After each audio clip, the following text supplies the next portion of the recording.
La Grande Guerra la si può raccontare anche così, attraverso la storia di una strada che si è meritata l'appellativo di Strada dei 100 giorni, un'opera di ingegneria ardita.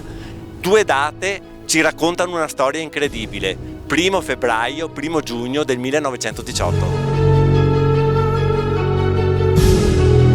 In realtà il cantiere principale ebbe una durata di circa 2 settimane in più. La Sesta Armata dispose la costruzione della strada nel gennaio 1918. Con la fine del mese venne designato responsabile dell'opera il tenente colonnello Nikolaus Waldemann, coadiuvato dal tenente Hans Fritz. I lavori terminarono con l'ultimo ordine di Waldemann e la cessazione del suo incarico il giorno 10 di giugno.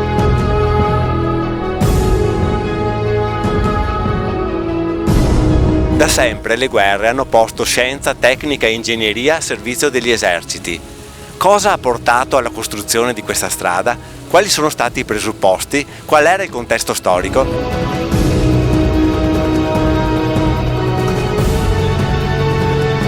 Era il 1918 e la guerra era in stallo. Gli italiani inaspettatamente sul Piave resistettero. Gli austro-ungarici pianificarono la loro mossa finale per la metà di giugno, ma quando decisero di far transitare per il San Boldo uomini e materiali necessari per la grande offensiva del solstizio, si trovarono rallentati da una mulattiera tortuosa. Il passaggio era strategico perché permetteva un collegamento rapido tra la Sesta Armata con sede a Vittorio Veneto e il fronte del Grappa, ma la mulattiera che univa Tovena a Trichiana era veramente disastrata, andava assolutamente ricostruita.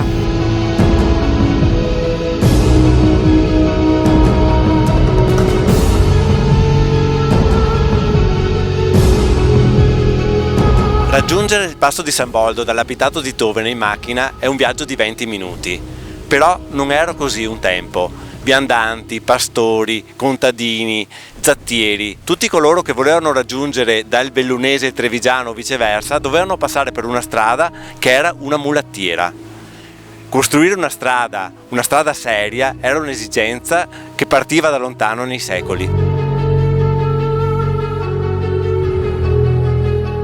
I primi lavori di realizzazione di una strada che partendo da sopra l'abitato di Tovena portasse fin su in San Boldo cominciarono attorno al 1914 e per gli abitanti di questi paesi, di Tovena, di Sant'Antonio e di Trichiana, era come la realizzazione di un sogno. Su progetto dell'ingegner Giuseppe Carpenè di Conigliano, i lavori iniziarono nel 1914, anche per dare una risposta in termini di posti di lavoro all'enorme disoccupazione dovuta al rientro degli emigranti. Nel 1916 il primo stralcio poteva dirsi completato. Un secondo stralcio era già stato progettato, si parlava anche del terzo, però i lavori si bloccarono all'inizio dello scalone del San Boldo, davanti a un muro di rocce a strapiombo.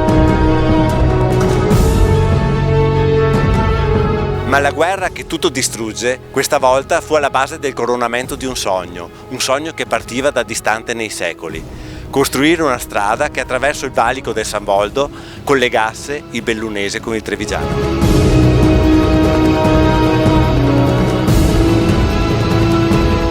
Esisteva un'unica soluzione praticabile in tempi stretti, cioè cercare di ricavare uno sviluppo di 800 metri negli ultimi 100 metri di dislivello, questo per ottenere una pendenza del 10%, tutta scavata nella roccia. Il progetto iniziale prevedeva 6 tornanti in galleria, con il diametro di 10 metri per far passare i carichi pesanti. Successivamente è stata eliminata la galleria tra il terzo e il quarto tornante, aumentando la percentuale di pendenza tra i 2 fiori di 2 punti percentuali.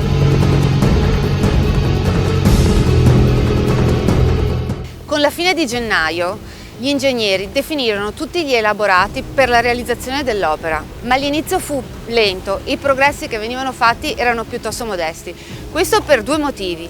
Primo, per la mancanza di operai, circa 350 unità e soprattutto militari. Secondo poi, per la mancanza di mezzi tecnici idonei a questo genere di lavori. All'inizio mancava anche il cemento e al posto del cemento venivano utilizzati dei supporti in legno e i muri venivano costruiti a secco. Erano adibiti a questa mansione degli scalpellini bosniaci.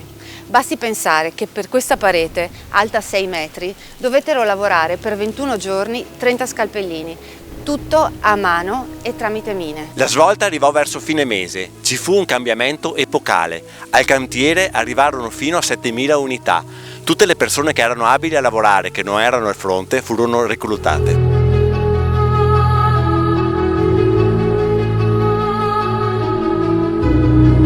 Quando la Sesta Armata emana l'ordine di completare la strada entro 3 mesi al massimo, cioè in tempo per la battaglia del Solstizio, vennero convocate per i lavori compagnie di prigionieri italiani e russi, compagnie di personale qualificato, reparti per l'illuminazione e tecnici di macchine operatrici, compagnie di soldati che dovevano ristabilirsi dopo lunghi periodi in prima linea, ma soprattutto vennero reclutati civili, anziani, donne e bambini, con paga giornaliera dignitosa e un pasto pagato.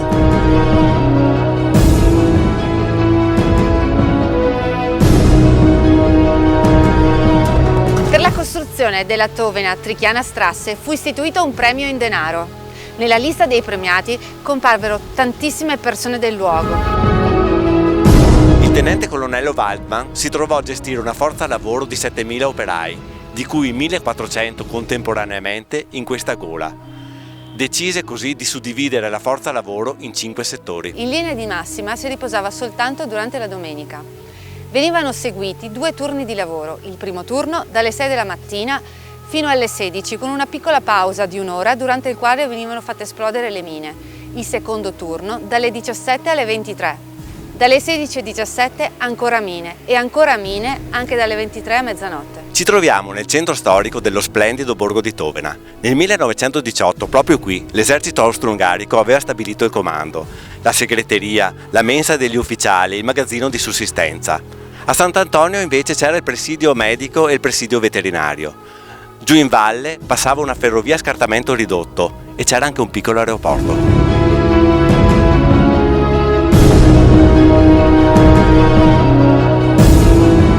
Inoltre bisognava tenere presente delle diverse religioni degli operai presenti per i lavori: ebrei, musulmani, cattolici e ortodossi. Per ognuno erano allestiti dei locali di preghiera e dei turni di riposo di ognuno si doveva tenere conto nell'organizzazione dei lavori.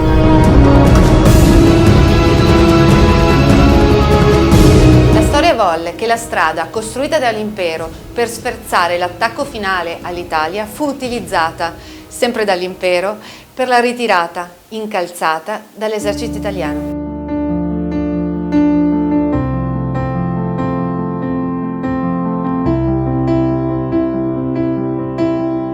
Ci troviamo sul passo del San Boldo, nella splendida sede degli Alpini di Tovena. Qui, a ricordo della strada, a ricordo di quegli eventi, è stato allestito un museo dedicato alla strada dei 100 giorni. Da allora la strada dei 100 giorni è sempre qui. Tranne una forzata chiusura a cavallo tra gli anni 80 e gli anni 90, questo è un collegamento vitale tra il bellunese e il trevigiano.